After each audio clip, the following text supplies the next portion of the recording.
খুবই সহজ এবং সিম্পল উপায়ে একটি ভুনা খিচুড়ির রেসিপি দিব। এটা আমি অলওয়েজ করি, ভেরি সিম্পল। প্রথমে আপনার একটি কড়াইয়ের মধ্যে সরিষার তেল দিয়ে দেবেন, তারপরে গরম মশলাগুলো দিবেন, তারপর এটাকে একটুখানি ভেজে সাথে দিয়ে দেবেন পেঁয়াজটাকে কিছুক্ষণ ভাজবেন, জলদি নরম হওয়ার জন্য একটু লবণ দিতে পারেন। তারপর পানি দিয়ে বাকি মশলা দিবেন, হলুদ, মরিচ, আদা, জিরা গুঁড়ো এগুলো দিয়ে একটু গোলমরিচও দিয়েছি, তারপরে টমেটোর পিউরি, তারপর কষাবেন অ্যাজ ইউজুয়াল।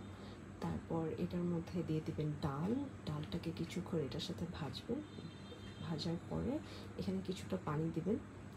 আলুটা আমি আগে দিলে ভালো হতো, তাহলে আর কি ডালটা গলে না। আপনারা যেরকম প্রেফার করেন, আমার বাসার মানুষ একটু গলা ডাল পছন্দ করে। তারপর এখানে আপনি পানি দিয়ে এটাকে ভালো মতো সেদ্ধ করে পানিটা কমে আসলে চাল দিয়ে দিবেন, চালটাকে এটার সাথে ভাজবেন। ভাজার পরে চালের ডাবল পরিমাণ পানি দেবেন।